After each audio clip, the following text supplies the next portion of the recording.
Shalom प्रियजन हो, अनुग्रह प्रार्थना सहभागितेची ही ऑनलाईन उपासना आहे आणि आजच्या या ऑनलाईन उपासनेमध्ये आपणा सगळ्यांचं मनपूर्वक स्वागत. आजच्या या उपासनेला सुरुवात करण्यापूर्वी प्रभूला प्रार्थना करूया आणि ही उपासना प्रभूच्या हाती देऊया. प्रार्थना करू. परमदयाळू परमेश्वरा, मान महिमा गौरव तुला देत, तुझं नाव उंचावत, तुझ्यापुढे नतमस्तक होत, नम्र आणि लीन होत आम्ही तुझ्या सानिध्यामध्ये येत आहोत. प्रभू, आम्ही तुझे आभार मानतो की आज आम्हाला आणखीन एक नवीन संधी दिलीस. आम्ही तुझी उपासना या पद्धतीनं करावी. आम्ही ऑनलाईन उपासना करत आहोत.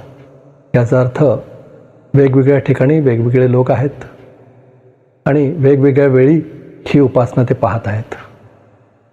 प्रभू, आमची प्रार्थना हीच आहे की ही उपासना पाहत असताना, या उपासनेमध्ये सहभागी होत असताना आम्हाला तुझ्या समक्षतेचा अनुभव येऊ दे. तू आमच्याशी बोलत आहेस हा अनुभव येऊ दे. आम्ही तुझी आराधना करत आहोत हा अनुभव आम्हाला येऊ दे. आणि प्रभू, या अनुभवाने आमचं जीवन बदललं जावं, आमच्या जीवनामध्ये तुझा प्रकाश यावा आणि तो इतरांना दिसावा, यासाठी या उपासनेचा उपयोग कर. आम्ही सर्वजण स्वतःला तुझ्या स्वाधीन करतो. ही उपासना तुझ्या हातात देतो. ही प्रार्थना येशू आमचा तारणारा त्याच्या नावानं करतो म्हणून तू ऐक. आमेन. चला तर प्रियजन हो, उपकार स्तुती करूया. ख्रिस्तास तवा खालीवरी नमा होत्या समोर.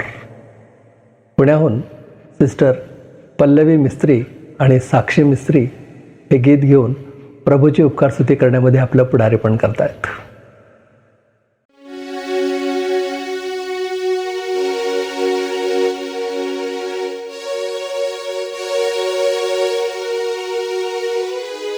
गुड मॉर्निंग प्रियांनो, शालोम, सुप्रभात.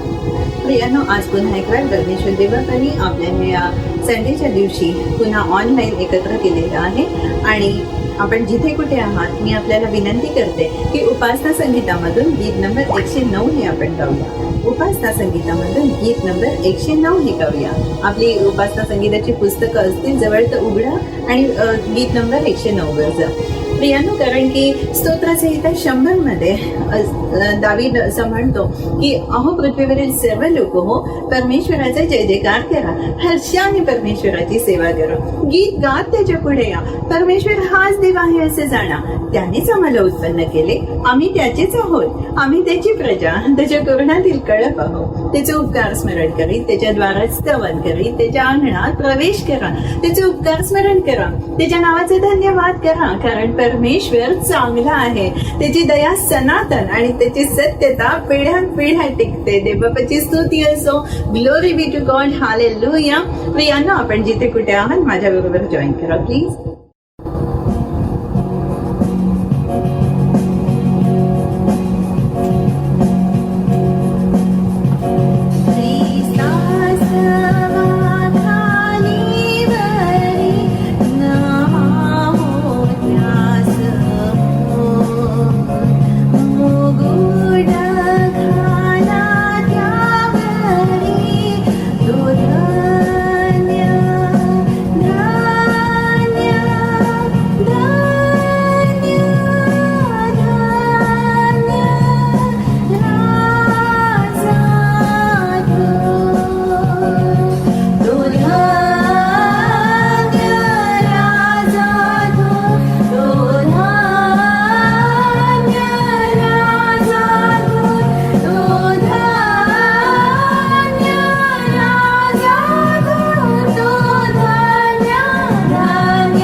सर्व मान महिमा गौरव प्रभू येशू ख्रिस्ताला असो. तो प्रभूंचे प्रभू आणि राजाचा राजा आहे.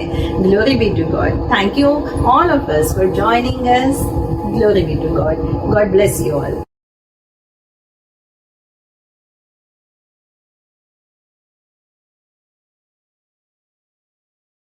सिस्टर पल्लवी आणि साक्षी, तुम्ही या गीतामध्ये आमचं पुढारीपण केलं. तुमचे मनपूर्वक आभार. आता संपूर्ण जगा देखता ख्रिस्ताला धरी मी, सिस्टर पल्लवी हे गीत सादर करतायत.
Thank you everyone for joining me. Sister Pallavi, या गीतामध्ये तुम्ही आम्हाला प्रभूचा आशीर्वाद दिलात. तुमचे मनपूर्वक आभार. आता वेळ झाली आहे प्रभूचं वचन वाचण्याची. आणि आज आपल्यासाठी प्रभूचं वचन वाचतायत पुण्याहून सिस्टर बीना गायकवाड.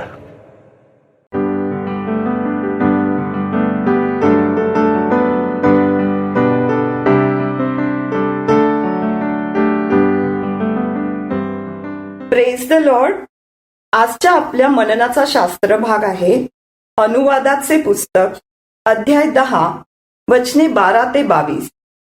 अनुवाद अध्याय 10, वचने 12 ते 22. देवाची अपेक्षा.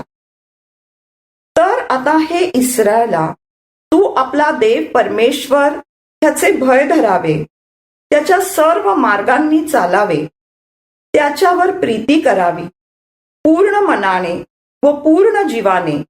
तुझा देव परमेश्वर ह्याची सेवा करावी आणि परमेश्वराच्या ज्या आज्ञा व विधी मी आज तुझ्या बऱ्यासाठी सांगत आहे ते तू पाळावे.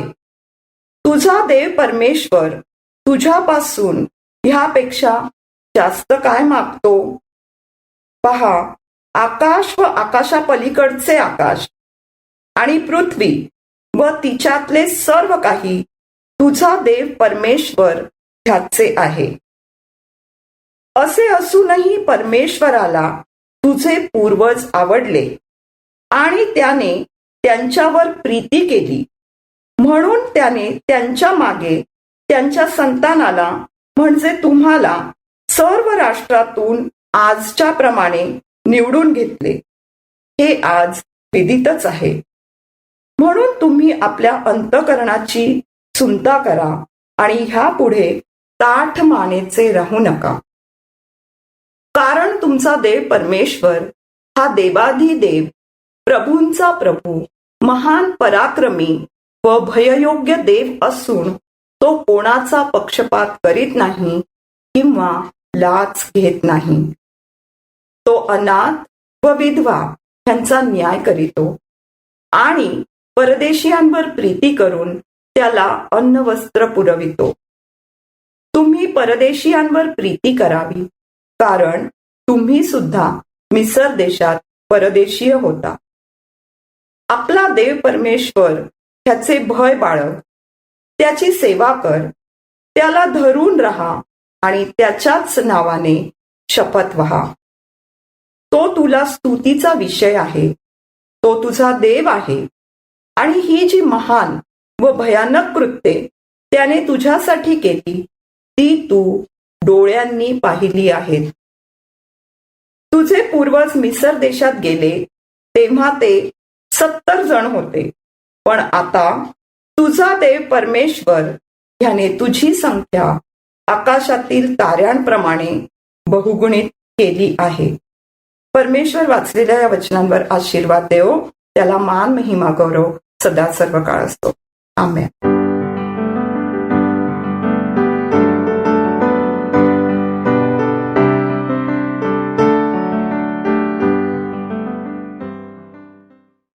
बीनाताई, प्रभूचं वचन वाचण्यात तुम्ही आमचं सहाय्य केलं, पुढारीपण केलं, तत्परतेने आपला व्हिडिओ आम्हाला पाठवलात. तुमचे मनपूर्वक आभार. आता दानार्पणाची वेळ झाली आहे. चेती व आम्हा दिना पवित्र आत्म्याला केलेली प्रार्थना आपण या गीतातून सादर करणार आहोत आणि आपलं दान प्रभूच्या चरणी आणणार आहोत.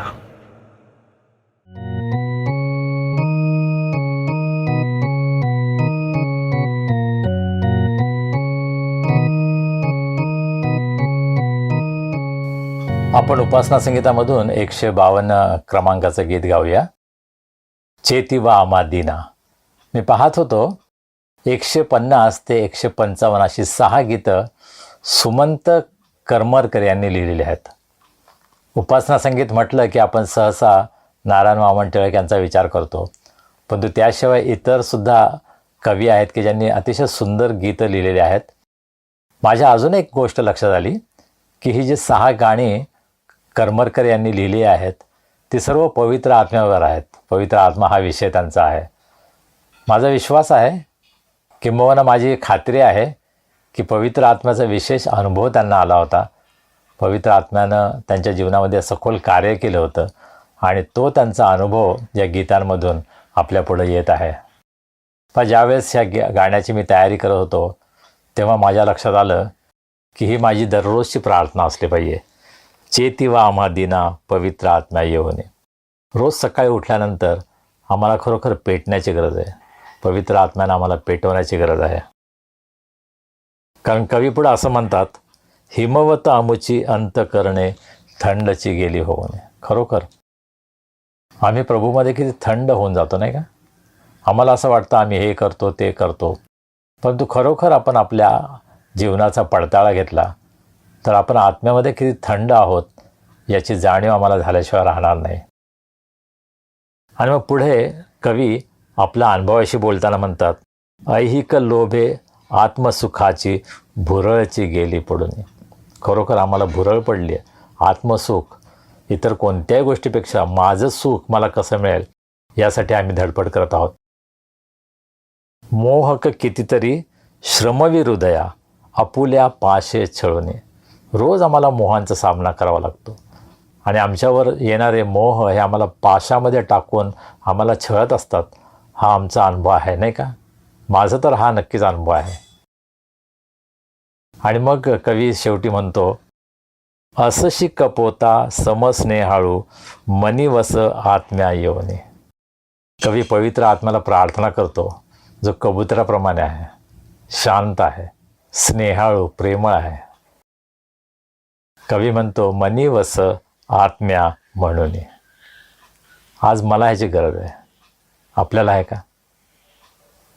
हे गीत आपण गाऊया आणि आपलं दान आपण परमेश्वराच्या सेवेसाठी देऊया. अनुग्रह प्रेयर फेलोशिपच्या वेगवेगळ्या सेवांसाठी जर आपण दान पाठवू इच्छिता तर आपलं दानार्पण, आपल्या देणग्या जरूर आम्हाला पाठवा. देवबाप आम्हा सर्वांना आशीर्वादित करो. तर आपण हे गाणं गाऊया आणि गीत गात असताना आपलं दान आपण परमेश्वराला सादर करूया. चेतीव आम्हा दीना, चेतीव आम्हा दीना, पवित्र आत्म्या येऊनी, पवित्र आत्म्या येऊनी, चेतीव आम्हा दीना, चेतीव आम्हा दीना, हिमवत अमुची अंतकरणे, हिमवत अमुची अंतकरणे, थंडची गेली होनी, थंडची गेली होनी, चेतीव आम्हा दीना, चेतीव आम्हा दीना, ऐहिक लोभे आत्मसुखाची, ऐहिक लोभे आत्मसुखाची, भुरळची गेली पडुनी, भुरळची गेली पडुनी, चेतीव आम्हा दीना, चेतीव आम्हा दीना, मोहक कितीतरी श्रमवी हृदया, मोहक कितीतरी श्रमवी हृदया, आपुल्या पाशे छळूनी,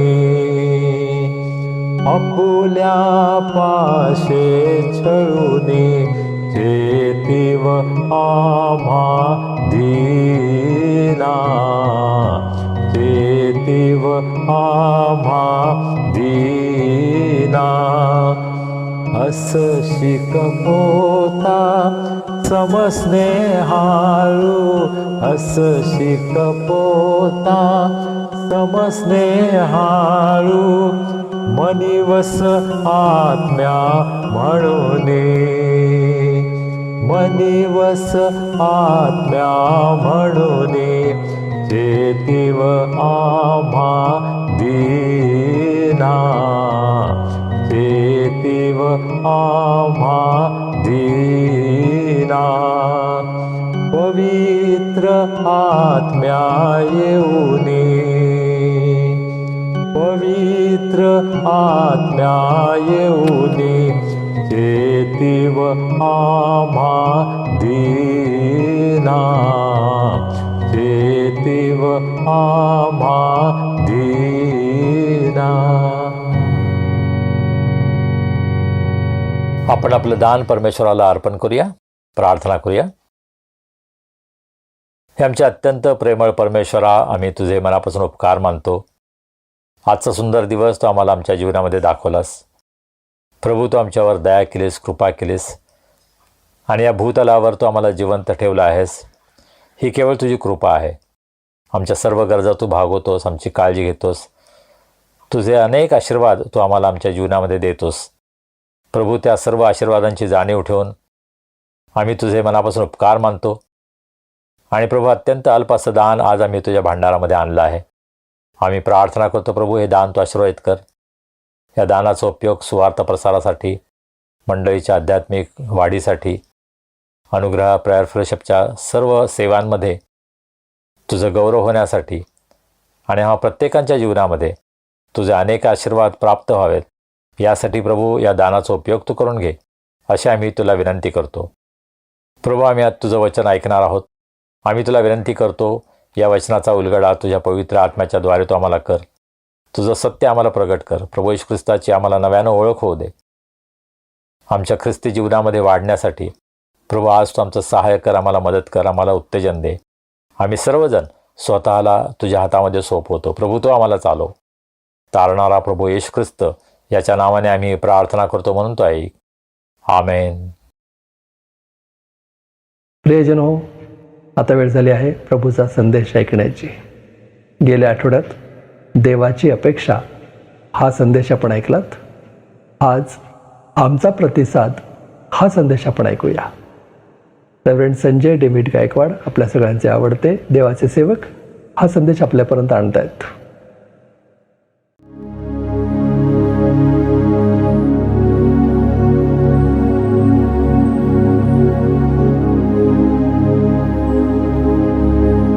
शालोम.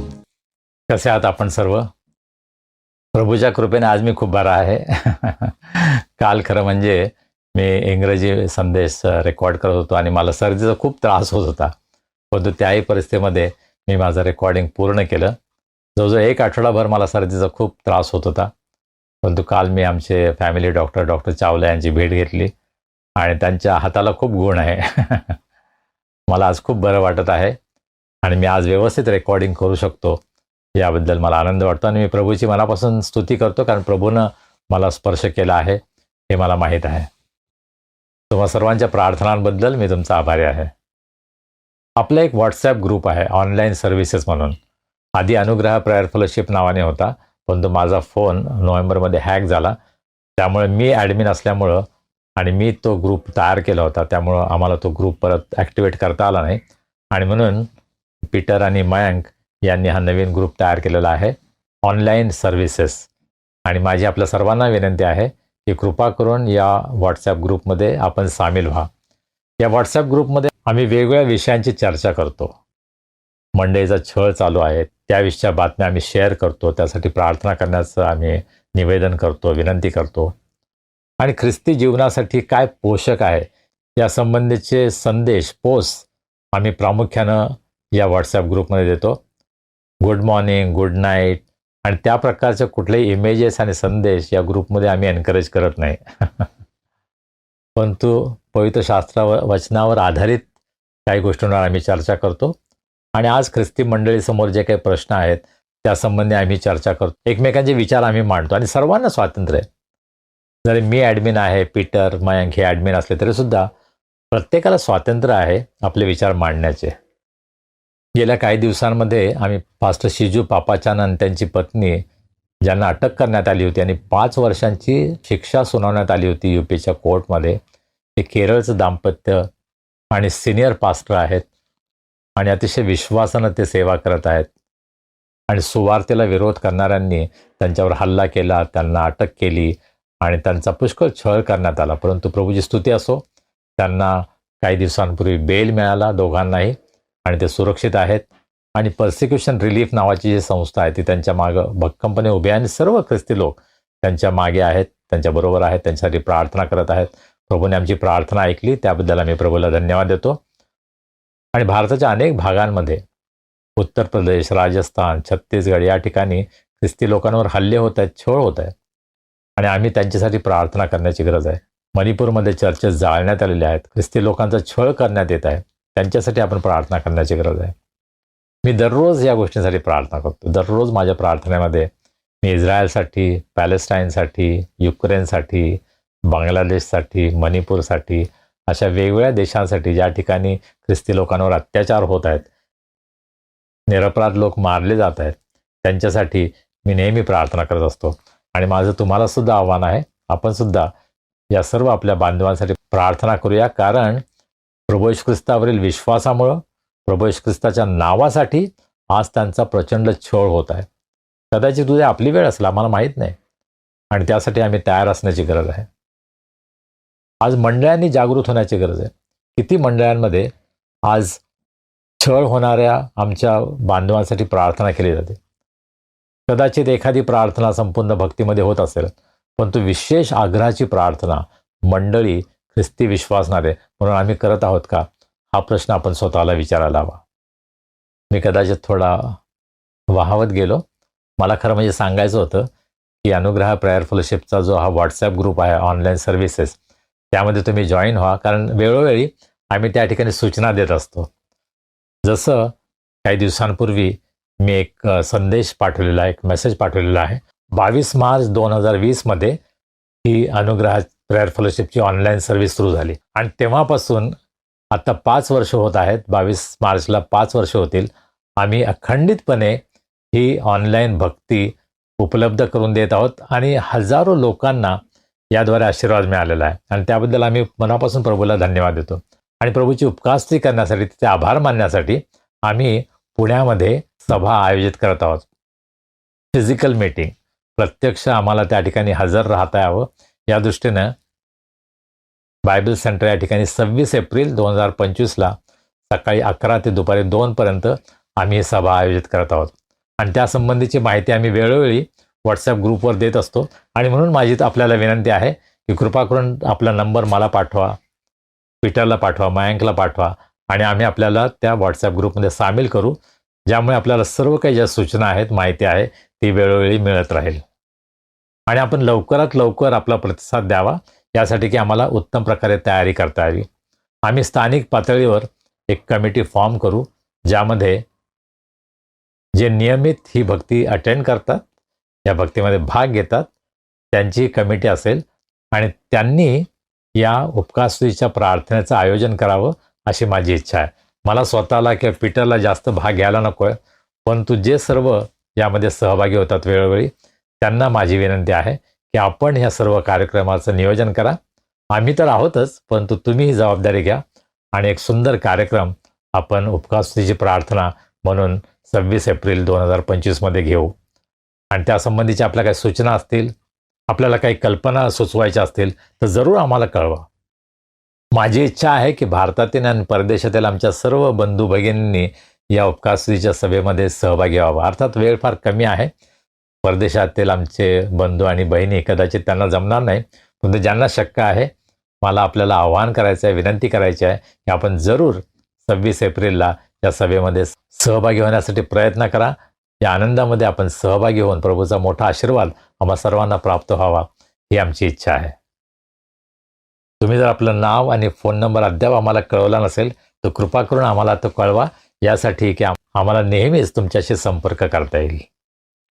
गेल्या रविवारची भक्ती आपल्यासाठी आशीर्वादाची झाली आहे असा माझा विश्वास आहे आणि तुमच्या प्रतिक्रिया ऐकायला आम्हाला आवडेल. प्रभू कशा प्रकारे आपल्याशी बोलत आहे, आपल्याला मार्गदर्शन करत आहे, आपल्याला आशीर्वाद देत आहे, याविषयी जरूर आम्हाला कळवा. आपला वाढदिवस, आपल्या विवाहाचा वर्धापन दिन, त्याच्या तारखा जर तुम्ही आम्हाला कमीत कमी 15 दिवस आधी कळवल्या तर आपल्या भक्तीमध्ये सुद्धा आम्हाला लोकांना सांगता येईल आणि आम्ही सर्व तुमच्यासाठी प्रार्थना करू. मागच्या रविवारच्या भक्तीमध्ये ज्या सर्वांनी भाग घेतला त्यांचे आम्ही आभार मानतो. विशेषतः अबनेर याने अतिशय सुंदर गीतं सादर केली आणि प्रभू येशू ख्रिस्ताची उपकास्त्री करण्यामध्ये त्याने आमचं पुढारीपण केलं, त्याबद्दल आम्ही त्याचे आभारी आहोत. त्याचे आईवडील सलोमी आणि पास्टर जोस, जे सौदी अरेबियामध्ये असतात, त्यांच्या सेवेबद्दल आम्ही प्रभूला धन्यवाद देतो आणि प्रभूनं अबनेरला आणि या कुटुंबाला आशीर्वादित करावं ही आमची प्रार्थना आहे.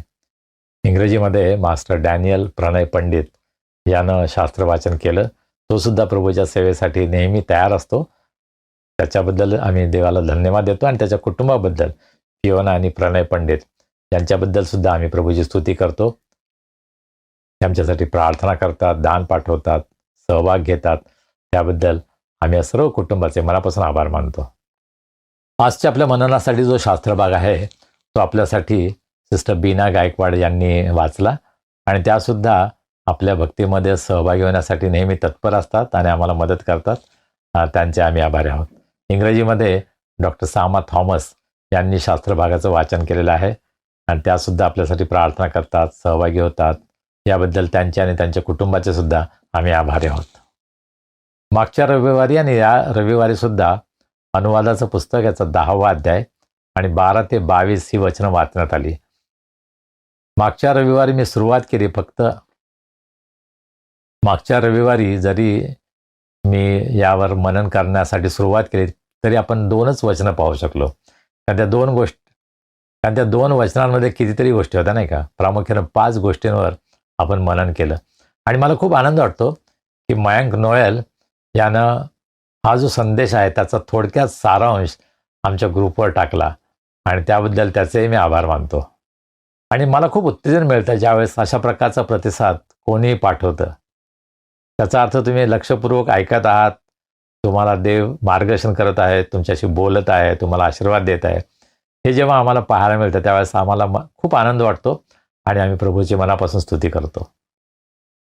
तर आपल्या प्रतिक्रिया जरूर आम्हाला कळवा. मागच्या वेळेस आपण 12 आणि 13 या वचनांचा अभ्यास केला. त्यामध्ये प्रामुख्यानं 5 गोष्टी आपण पाहिल्या. त्याची सुरुवात करताना मी सांगितलं की इंग्रजीमध्ये असं आहे की सुरुवातीलाच हा प्रश्न आहे की देव तुमच्यापासून काय अपेक्षा करतो. मराठीमध्ये 13व्या वचनामध्ये असं म्हटलं आहे, तुझा देव परमेश्वर तुझ्यापासून यापेक्षा जास्त काय मागतो. इंग्रजीमध्ये तर सुरुवातीलाच म्हटलेलं आहे आणि मग 5 गोष्टींचा उल्लेख या ठिकाणी केलेला आहे. काय बरं? तू आपला देव परमेश्वराचं भय धरावं, त्याच्या सर्व मार्गाने चालावं, त्याच्यावर प्रीती करावी, पूर्ण मनाने पूर्ण जीवाने तुझा देव परमेश्वराची सेवा करावी आणि शेवटी परमेश्वराच्या ज्या आज्ञा व विधी मी आज तुझ्या बऱ्यासाठी सांगत आहे त्या तू पाळाव्यात. परमेश्वर आज्ञा देतो आणि त्यामध्ये एक गोष्ट तो जोडतो, म्हणतो तुझ्या बऱ्यासाठी मी सांगत आहे. खरोखर परमेश्वराचं वचन आमच्या बऱ्यासाठी नाही का. परमेश्वराच्या आज्ञा आम्हाला त्रास देण्यासाठी नाही आहेत, आम्हाला बंधनामध्ये टाकण्यासाठी, काहीतरी जोखड आमच्या मानेवर ठेवण्यासाठी नाही आहे. प्रभू येशू ख्रिस्त म्हटलं आपल्या शिष्यांना, माझं जू आपल्यावर घ्या, कारण ते सोपं आहे, ते हलकं आहे. ज्यावेळेस प्रभू येशू ख्रिस्ताचं शिष्यत्व आपण पत्करतो त्यावेळेस ते त्रासदायक नसतं. हो, आम्हाला त्रास होईल, आमचा छळ होईल, पण तरीसुद्धा परमेश्वर आम्हाला कृपा पुरवतो आणि ज्या आज्ञा परमेश्वराने दिल्या आहेत त्या आमच्या भल्यासाठी आहेत, चांगल्यासाठी आहेत. हे एकदा आमच्या लक्षात आलं की त्या आज्ञा पाळण्यामध्ये आम्हाला आनंद मिळतो. आम्हाला दुःख होत नाही, आम्हाला त्रास वाटत नाही, आम्हाला कंटाळवाणं वाटत नाही. मी माझ्या अभ्यासासाठी वेगवेगळ्या कॉमेंटरीचा उपयोग करत असतो आणि यावेळेस जी कॉमेंटरी मी वापरली आहे ती आहे साऊथ एशिया बायबल कॉमेंटरी आणि याचे जनरल एडिटर डॉक्टर ब्रायन विंटल आहेत, जे आमचे UBSचे प्रिन्सिपल होते, माझे टीचर होते. लँगहॅम फेलोशिप या संस्थेच्या मार्फत याचं प्रकाशन करण्यात आलेलं आहे. तर या ठिकाणी कॉमेंटेटर असं म्हणतात की हे जे 5 मुद्दे आपण पाहिले 12 आणि 13 वचनामध्ये, ते खरं म्हणजे संपूर्ण जुन्या करामध्ये अनेकदा त्याचं रिपिटेशन झालेलं आहे. जसं माझं भय धरा, माझी सेवा करा, माझ्यावर प्रेम करा, माझ्या आज्ञा पाळा, या ज्या गोष्टी आहेत त्या पुन्हा आणि पुन्हा आपल्याला जुन्या करामध्ये पाहायला मिळतात. आणि मग 14व्या वचनापासून 22व्या वचनापर्यंत 2 सेट्स आहेत आणि हे सेट कसे आहेत तर 3-3 वचनाचे हे 2 सेट्स आहेत किंवा विभाग आहेत, ज्याच्यामध्ये सर्वप्रथम परमेश्वर कोण आहे याविषयी सांगितलेलं आहे मोशेनं, की तो महान आहे, तो थोर आहे, तो सर्व सन्मानास योग्य आहे, इत्यादी गोष्टी परमेश्वराच्या महानतेविषयी गौरवाविषयी सांगितलेलं. त्यानंतर परमेश्वराने त्यांच्यासाठी काय केलं हे यहुदी लोकांना परमेश्वर सांगतो आणि त्यानंतर या 3 वचनातील तिसरा जो भाग आहे तो म्हणजे आमचा प्रतिसाद. जर परमेश्वर असा आहे, परमेश्वराने जर असं आमच्यासाठी केलं आहे तर आम्ही काय प्रतिसाद द्यावा. तर अशा प्रकारे या 6 वचनांचा आणि त्यानंतर शेवटले 2 वचनं याचा अभ्यास आपण करणार आहोत. 14 वचन, पहा आकाश व आकाशांपलीकडचे आकाश आणि पृथ्वी व तिच्यातील सर्व काही तुझा देव परमेश्वर याचा आहे. असे असूनही परमेश्वराला तुझे पूर्वज आवडले आणि त्याने त्यांच्यावर प्रीती केली, म्हणून त्याने त्यांच्या मागे त्यांच्या संतानाला म्हणजे तुम्हाला सर्व राष्ट्रातून आजच्या प्रमाणे निवडून घेतले. हे आज निश्चितच आहे. म्हणून तुम्ही आपल्या अंतकरणाची सुंता करा आणि यापुढे ताठ मानेचे राहू नका. तर मी तुम्हाला आधी सांगितले त्याप्रमाणे 3 गोष्टी आहेत. पहिली गोष्ट, परमेश्वर कोण आहे. काय सांगतो परमेश्वराविषयी मोशे? आकाश आणि आकाशापलीकडचे आकाश, पृथ्वी आणि तिच्यातील सर्व काही तुझा देव परमेश्वर याचा आहे. परमेश्वराच्या निर्मितीकडे उत्पत्तीच्या पुस्तकामध्ये आपण जेव्हा जातो तेव्हा आपल्याला समजतं नाही का, की सर्व काही परमेश्वराने निर्माण केलं. हे परमेश्वराचं आहे. जे काही जगामध्ये सुंदर आहे ते परमेश्वराने निर्माण केलं. सुंदर निसर्ग आम्हाला दिलेला आहे. आकाश, पृथ्वी, पक्षी, प्राणी, झाडं, हे सर्व परमेश्वराने अतिशय सुंदर असं निर्माण केलेलं आहे आणि हे परमेश्वराचं आहे. अर्थातच सैतानानं पहिल्या मानवाला आणि पहिल्या स्त्रीला मोहात पाडलं. त्यांनी पाप केलं, देवाविरुद्ध बंड केलं आणि पापाचा परिणाम संपूर्ण जगावर झालेला आहे. तरीसुद्धा आजसुद्धा ही पृथ्वी आणि त्यावरील सर्व काही परमेश्वराचं आहे.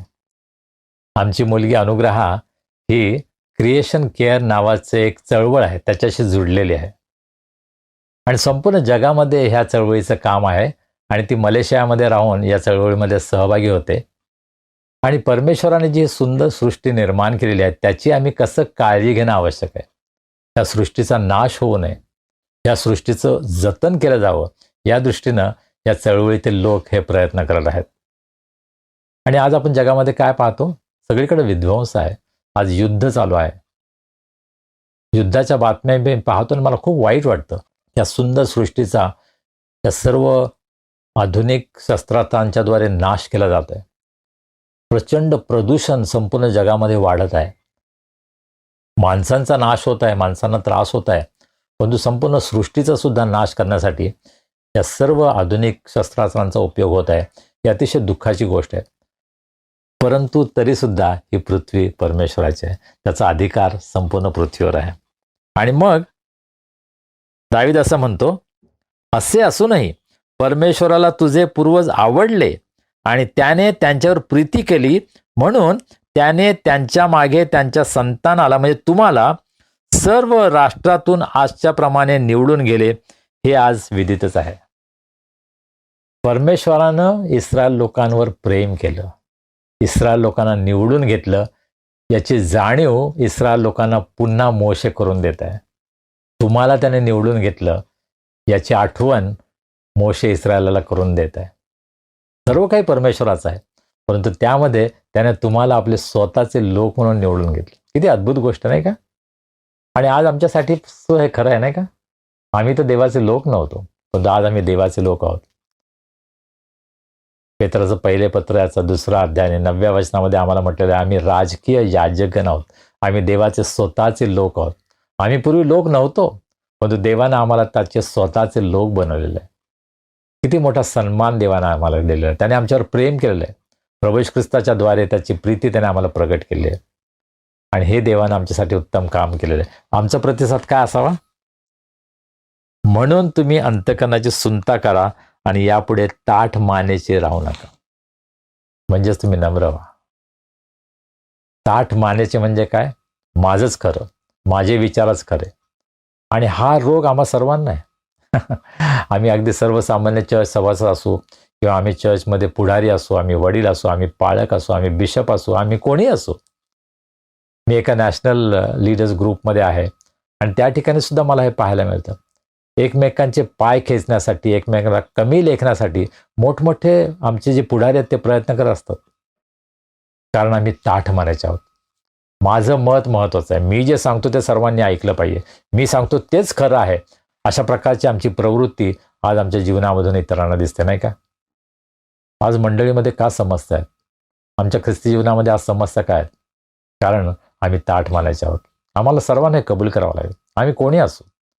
आम्ही कदाचित म्हणू नाही मी तर फार नम्र आहे, मी तर फार शांत आहे. नाही. देव आम्हाला सांगतो की आम्ही सर्व ताठ मानायचे आहोत आणि आमच्या अंतकरणाची सुंता करण्याची गरज आहे.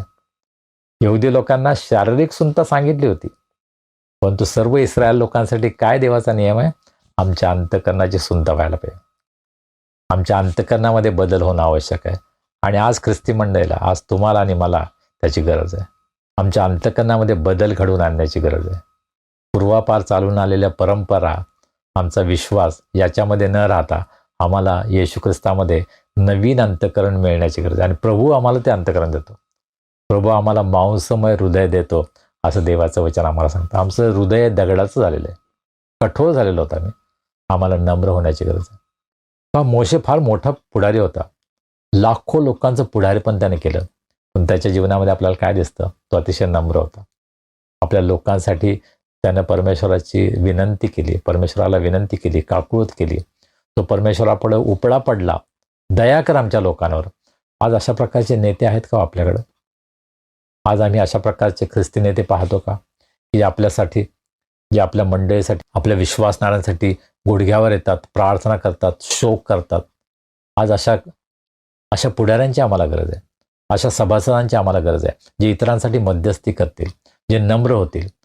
नम्रता हा असा गुण आहे की आज अभावानंच आम्हाला आढळतो. आणि आज तुम्हाला आणि मला त्याची गरज आहे. पुढे आपण पाहतो 17व्या वचनापासून, कारण तुमचा देव परमेश्वर हा देवादिदेव, प्रभूंचा प्रभू, महान पराक्रमी व भययोग्य देव असून तो कोणाचा पक्षपात करत नाही किंवा लाज घेत नाही. देवाविषयी बोलताना आता मोशे काय म्हणतो, की तो देवादिदेव आहे. He is God of gods, प्रभूंचा प्रभू, लॉर्ड ऑफ लॉर्ड्स. तो महान आहे, पराक्रमी आहे, भययोग्य देव आहे.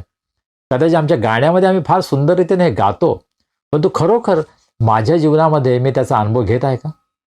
खरोखर तो भययोग्य आहे हे माझ्या जीवनामधून इतरांना दिसतं का? तो देवांचा देव आहे, प्रभूंचा प्रभू आहे, याचा अर्थ त्याची संपूर्ण सत्ता माझ्या जीवनाच्या प्रत्येक भागामध्ये आहे, हे मला लोकांना दाखवता येईल का? माझ्या जीवनाची साक्ष आहे का, की ज्यावेळेस लोक माझ्याकडे पाहतील तेव्हा त्यांना हे दिसेल, हा देवाचं भय बाळगणारा व्यक्ती आहे, हा देवाचं भय बाळगणारा पुरुष आहे, स्त्री आहे, मुलगा आहे, मुलगी आहे, तरुण आहे, तरुणी आहे. हे माझ्या जीवनामधून मी आज दाखवत आहे का? ही आमच्या जीवनाची साक्ष वेगळीच आहे. ज्यावेळेस आम्ही चर्चमध्ये गाणे गातो त्यावेळेस आम्ही इतके पवित्र होऊन जातो. आम्ही परमेश्वराची स्तुती, आराधना, परमेश्वराला उंच करतो आणि देवासमोर आम्ही किती नम्र आहोत दाखवण्याचा आपण प्रयत्न करतो. परंतु आमच्या व्यावहारिक जीवनामध्ये, आमच्या रोजच्या जीवनामध्ये आम्ही पवित्र, देवाचं भय बाळगणारं जीवन जगत आहोत का? आम्ही नम्र जीवन जगत आहोत का? हा प्रश्न आपण विचारायला हवा. देव कोण आहे हे आम्ही ओळखलं आहे का?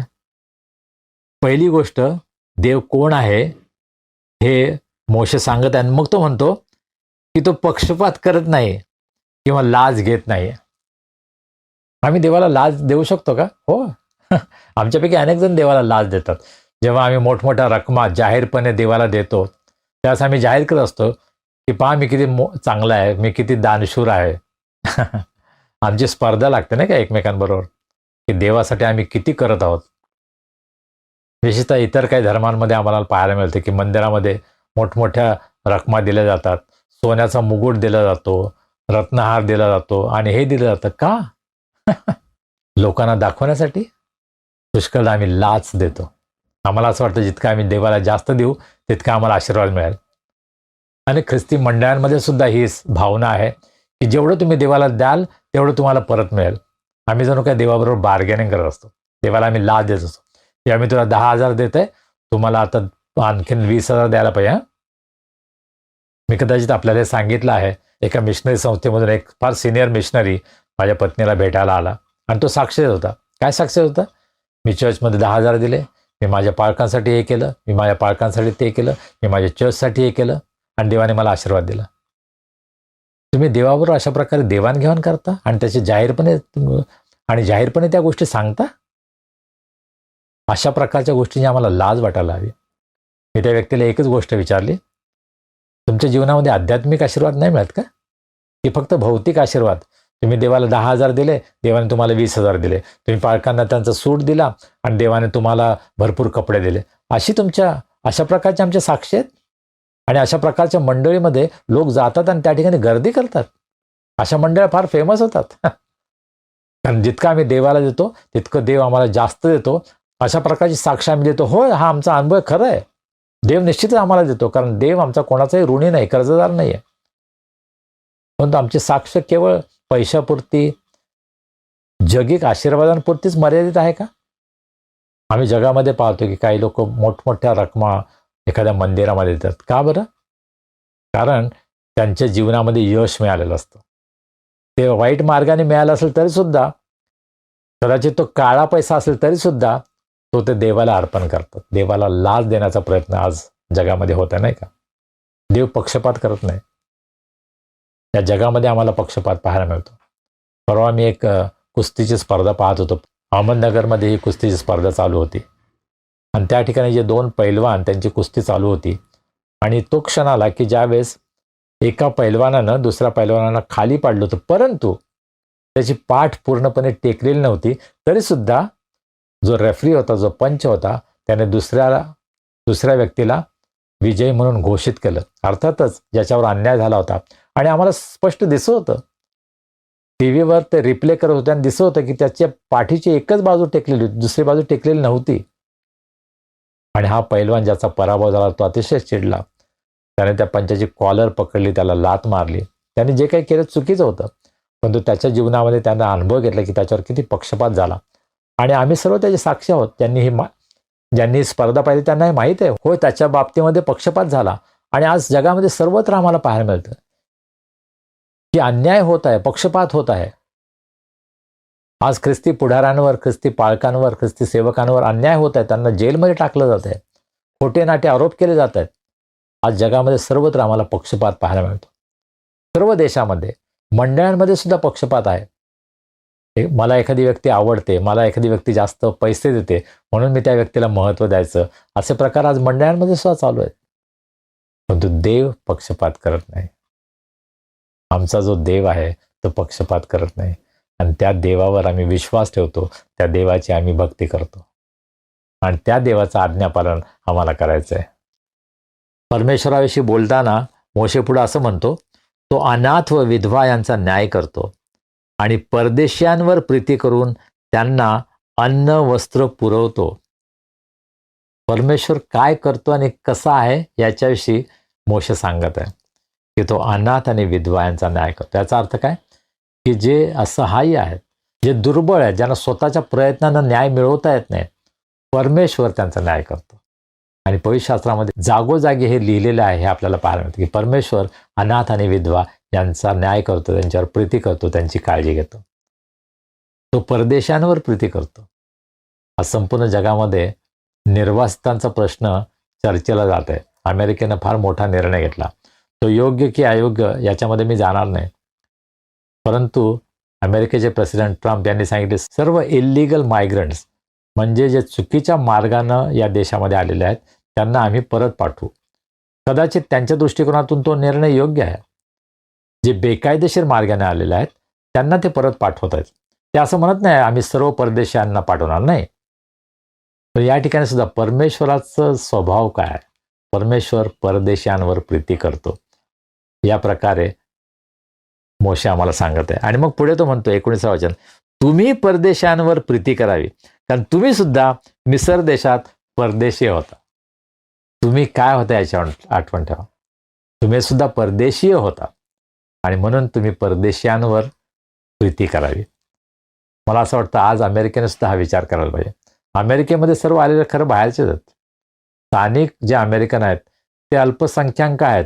त्यांच्यावर प्रचंड अत्याचार करण्यात आले. ज्यावेळेस वेगवेगळ्या देशातील लोक अमेरिकेमध्ये आले आणि अमेरिका देश त्यांनी बळकावला, त्यावेळेस जे स्थानिक लोक आहेत त्यांच्यावर फार अत्याचार झालेले. परंतु आज परिस्थिती काय आहे? आज अमेरिका म्हणते की आम्हाला अमेरिका महान करायचं आहे आणि म्हणून जे परदेशी आहेत त्यांना आम्ही या देशातून हिसकावून लावणार. कदाचित त्यांच्या दृष्टीने तो निर्णय योग्य असेल, परंतु परमेश्वराच्या दृष्टीनं हा निर्णय योग्य होईल का? कालच टीव्हीवर दाखवतं नाही का, 105 भारतीयांना घेऊन अमृतसरमध्ये विमान उतरलं आणि त्यांना कशाप्रकारे आणण्यात आलं? त्यांच्या हातापायामध्ये बेड्या होत्या. अतिशय अपमानित करून त्यांना आणण्यात आलं. कदाचित अमेरिकन सरकारची चूक नसेल, परंतु भारतीय सरकारचं निश्चितच चुकलं की त्यांना आपल्या लोकांची अवहेलना, अपमान होण्यापासून काहीतरी वाचवण्यासाठी प्रयत्न करायला हवे होते. त्यांनाही माहीत होतं हे होणार आहे, पण त्यांनी त्यासाठी काय प्रयत्न केले? आम्हाला इतर अनेक गोष्टींवर लाखो आणि करोडो रुपये खर्च करायला आवडतात. आपल्या देशामध्ये आपण पाहतो एक फार मोठा धार्मिक उत्सव करण्यात आला आणि करोडो रुपये त्या ठिकाणी खर्च झाले. परंतु हे जे निर्वासित, जे असहाय्य होते, दुर्बल होते, त्यांना सन्मानानं आपल्या देशामध्ये आणण्यासाठी कुठल्याही प्रकारचा प्रयत्न आमच्या सरकारनं केला नाही का? आणि अत्यंत दुःखाची गोष्ट आहे. परमेश्वर परदेशांवर प्रीती करतो, म्हणून तुम्हीही परदेशांवर प्रीती करावी. सगळ्या ठिकाणी नाही का, महाराष्ट्रामध्ये परप्रांती आले, त्यांनी आमच्या नोकऱ्या बळकावल्या, अशा प्रकारची ओरड केली जाते. परंतु आमचे मराठी लोक कामच करायला तयार नाहीत, मग कामं काय खोळंबून राहतील? अनेक बांधकामं बंद पडतात जेव्हा UP बिहारचे कामगार निघून जातात, कारण आम्ही काम करायला तयार नाही, आम्हाला दुसऱ्यांना पण काम करू द्यायचं नाही आणि आम्ही स्वतः पण काम करायचं नाही. अशा प्रकारची प्रवृत्ती आज अनेकांमध्ये सापडते. आज अनेक बांगलादेशी लोकांना पकडलं जाते. ते सर्व गुन्हेगार आहेत? आमच्या देशातील लोक इतर ठिकाणी जातात, ते गुन्हेगार असतात का? नाही. आम्ही त्यांच्याकडे प्रेमानं पाहायला पाहिजे, त्यांचा आम्ही सन्मान करायला पाहिजे, त्यांच्यावर आम्ही प्रीती करायला पाहिजे. बांगलादेशमध्ये आज भयंकर परिस्थिती आहे. मी रोज बांगलादेशसाठी प्रार्थना करतो आणि त्या देशामध्ये या लोकांना पाठवायचं म्हणजे जणू काही त्यांना मृत्यूच्या ताब्यात देणं, मृत्यूच्या हवाली करणं असं आहे. आणि म्हणून आम्ही परदेशांचा द्वेष करू नये, कारण आम्ही सुद्धा परदेशी होतो हे आम्ही लक्षात ठेवायला पाहिजे. ख्रिस्तामध्ये आम्ही परके होतो. येशू ख्रिस्तानं आम्हाला जवळ केलं, त्याचे स्वतःचं लोक आम्हाला बनवलं. त्याच प्रकारे आम्हाला सगळ्यांकडे पाहण्याची गरज आहे. ते कोणत्याही ते प्रांतातले असू द्या, कोणत्याही देशातले असू द्या, कोणत्याही भाषा बोलणारे असू द्या, कोणत्याही संस्कृतीचे असू द्या, आम्हाला त्यांच्यावर प्रीती करणं आवश्यक आहे आणि तो खरा ख्रिस्ती विश्वास आहे. आणि मग मोशे असं म्हणतो 20व्या वचनामध्ये, आपला देव परमेश्वराचे भय बाळग, त्याची सेवा कर, त्याला धरून राहा आणि त्याच्याच नावाने शपथ वहा. तो तुला स्तुतीचा विषय आहे, तो तुझा देव आहे आणि ही जी महान व भयानक कृत्ये त्याने तुझ्यासाठी केली ती तू डोळ्यांनी पाहिली आहेस. आणि मग शेवटी 22वं वचन, तुझे पूर्वज मिस्र देशात गेले होते तेव्हा ते 70 जण होते, पण आता तुझा देव परमेश्वर यांनी तुझी संख्या आकाशातील ताऱ्यांप्रमाणे बहुगुणित केली आहे. इस्रायल लोकांसाठी देवानं जे प्रचंड कार्य केलं होतं त्याची आठवण पुन्हा आणि पुन्हा मोशे इस्रायल लोकांना करून देत आहे. जेव्हा तुम्ही मिस्रामध्ये गेला तेव्हा फक्त 70 होता, परंतु गुलामगिरीमध्ये सुद्धा तुमची प्रचंड वाढ झाली आणि तुमची जी वाढ पाहून फारो घाबरला आणि म्हणून त्याने तुमच्यावर अत्याचार करायला सुरुवात केली. परंतु आज तुम्ही स्वतंत्र आहात आणि आता तुम्ही लाखोंच्या संख्येमध्ये आहात. हे परमेश्वराचं अद्भुत कार्य, त्याची जाणीव, त्याची आठवण मोशे इस्रायल लोकांना करून देत आहे. आज आमच्यासाठी काय आहे? प्रभू येशू ख्रिस्ताने जेव्हा आपले शिष्य निवडले, किती होते? फक्त 12. त्यातील एकाने त्याचा विश्वासघात केला, 11च राहिले. त्याच्या जागी दुसरा 12वा शिष्य नेमण्यात आला. या 12 शिष्यांनी देवाच्या कार्याला सुरुवात केली, सुवार्थ प्रसाराला सुरुवात केली. आज संपूर्ण जगामध्ये ख्रिस्ती लोक पसरले आहेत. केवळ 12 विश्वासू शिष्य त्यांनी आपलं समर्पण देवाला केलं आणि सुवार्थेचं कार्य सुरू केलं आणि वणव्यासारखा ख्रिस्ती धर्म, ख्रिस्ती विश्वास संपूर्ण जगामध्ये कानाकोपऱ्यामध्ये पसरलेला आहे. काही जण देवाला पूर्णपणे समर्पित होते. मिशनरी या देशामध्ये आले, त्यांनी प्रचंड छळ, प्रचंड त्रास सहन केला, परंतु त्यांनी आम्हाला आध्यात्मिक स्वातंत्र्य दिलं. देवाची शांती, देवाची प्रीती याचा अनुभव त्यांच्या सुवार्तेच्या द्वारे आम्हाला मिळाला. आणि म्हणून आम्ही किती कृतज्ञ असण्याची गरज आहे. आम्ही किती देवाचे आभार मानायला पाहिजे की देवानं त्याचे सेवक आमच्या देशामध्ये पाठवले, ज्यांच्यामुळे आम्हाला प्रभू येशू ख्रिस्ताची ओळख झाली. कोल्हापूरमध्ये कोल्हापूर चर्च काउन्सिलचा शताब्दी महोत्सव पार पडला. त्यामध्ये दोन वक्त्यांचे विचार मी ऐकले. सतेज पाटील, जे काँग्रेसचे मोठे पुढारी आहेत, त्यांनी चर्चमध्ये सांगितलं की मिशनरींनी किती मोठं योगदान आमच्या समाजासाठी केलेलं आहे. आणि त्यानंतर विनायक कोरे, जे फार मोठ्या संस्थांचे पुढारी आहेत, कोडोलीमधले आहेत, त्यांनी सांगितलं माझे आजोबा शिकले कारण मिशनरींनी कोडोलीमध्ये शाळा सुरू केली. मिशनरींनी शैक्षणिक क्षेत्रामध्ये, वैद्यकीय क्षेत्रामध्ये, सामाजिक क्षेत्रामध्ये जे प्रचंड योगदान केलेलं आहे त्याची जाणीव, त्याची आठवण, त्याची साक्ष आज हा मोठा एक राजकीय पुढारी करतो. आम्ही त्याबद्दल देवाचे आभार मानायला पाहिजे. आम्हाला स्वतःला मिशनरी कार्याबद्दल किती माहिती आहे, त्याचा अभ्यास आम्ही करतो का? आमचे मित्र रेव्हरंड जगन्नाथ हिरवे यांनी यावर्षीसुद्धा एक फार सुंदर कॅलेंडर काढलेलं आहे. प्रत्येक दिवशी एका मिशनरीची माहिती त्यांनी दिलेली आहे. माझी खात्री आहे त्यांनी फार श्रम केले असतील, खूप त्यांनी रिसर्च केला, संशोधन केलं आणि त्यामधून हे सुंदर कॅलेंडर तयार झालं. आमच्या गावामध्ये, आमच्या चर्चमध्ये, आमच्या भागामध्ये मिशनरी लोकांनी काय काम केलं याची जाणीव तरी आम्हाला आहे का? आम्ही चर्चचा वर्धापन दिन साजरा करतो, परंतु ही मंडळी उभी करण्यासाठी ज्यांनी बलिदान केलं, ज्यांनी खूप त्रास सहन केला, ज्यांनी त्याग केला, त्यांची आठवण आम्ही करतो का? त्यांच्या जीवनाबद्दल आपण प्रभूची स्तुती करतो का? त्यांच्याविषयी आम्ही इतरांना सांगण्याचा प्रयत्न करतो का? आम्ही कशा प्रकारचे लोक आहोत? आम्ही देवाचे आभार मानणारे, देवाची स्तुती करणारे, कृतज्ञता व्यक्त करणारे असे आम्ही लोक आहोत का? आज आम्हाला स्वतःच्या जीवनाचं परीक्षण करण्याची गरज आहे. देवानं माझ्यासाठी जी महत्कृत्य केली आहेत त्याबद्दल मी देवाला काय करू शकतो? मी उपकासीचा प्याला घेऊन देवाच्या अंगणात जाईन, देवाच्या सानिध्यात जाईन, मी देवाची स्तुती करेन आणि जगाला याची घोषणा करेन की प्रभू येशू ख्रिस्त किती चांगला आहे, माझा देव किती महान आहे, किती थोर आहे. त्याचं भय बाळगण्याची तुम्हाला आणि मला गरज आहे. देव बाप आपल्याला आशीर्वाद करो. आमेन. प्रार्थना करूया. सर्व समर्थ जिवंत प्रभू देवा, आम्ही तुझे मनापासून उपकार मानतो. आजचा दिवस तू आम्हाला दिलास, तुझ्या पायाजवळ बसून तुझी स्तुती आराधना करण्यासाठी, तुझ्या वचनावर मनन करण्यासाठी. प्रभू, तुझ्या पवित्र आत्म्याच्या द्वारे तू आमचं मार्गदर्शन केलंस. आम्ही तुझे मनापासून उपकार मानतो. आम्ही प्रार्थना करतो प्रभू, जे वचन आम्ही ऐकलं आहे त्यावर आम्ही मनन करावं, आम्ही तुझं आज्ञापालन करावं, तुझी सुवार्ता आम्ही जगाला प्रगट करावी, तुझी साक्ष द्यावी, यासाठी आम्हा सर्वांचं सहाय्य कर. तुझे आमच्यावर अनेक उपकार केलेले आहेत प्रभू, ते आम्ही कधी विसरू नये, परंतु त्याची जाणीव ठेवून इतरांना आम्ही साक्ष द्यावी, यासाठी आम्हा प्रत्येकांचा उपयोग तू करून घे, अशी आम्ही तुला विनंती करतो. आज आमच्यामध्ये कोणी दुःखी आहेत, निराश आहेत, आजारी आहेत, संकटात आहेत प्रभू, आम्ही त्यांना तुझ्या दयासनासमोर उंच करतो. आज तू त्यांची भेट घे, त्यांना स्पर्श कर, त्यांना आरोग्य दे. तुझी शांती, तुझा आनंद याचा अनुभव त्यांच्या जीवनामध्ये त्यांना येऊ दे. त्यांच्या सर्व संकटातून प्रभू त्यांना तू बाहेर काढ.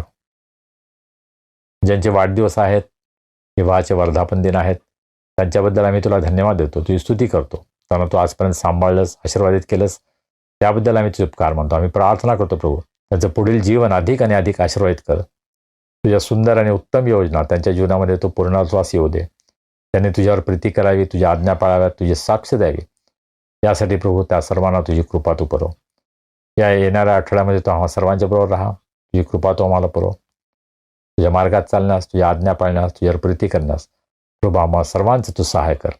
मान, महिमा, गौरव आम्ही तुला देतो आणि प्रार्थना तारणारा प्रभू येशू ख्रिस्त याच्या नावाने आम्ही करतो म्हणतो आहे. आमेन.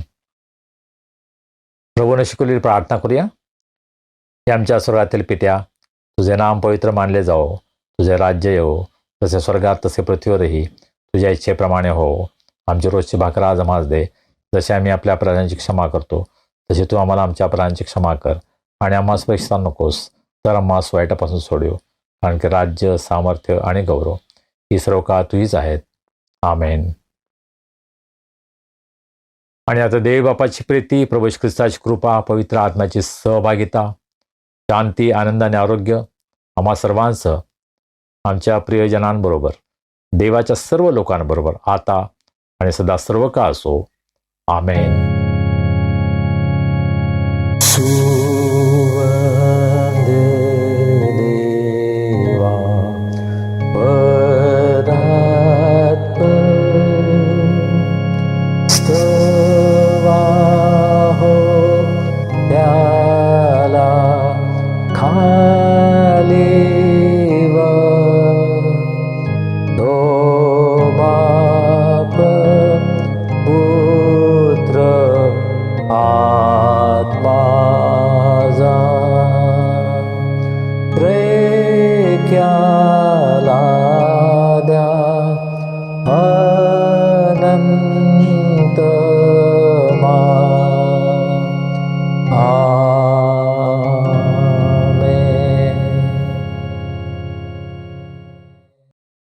प्रियजन हो, आजची उपासना तुम्हाला आशीर्वादाची ठरली.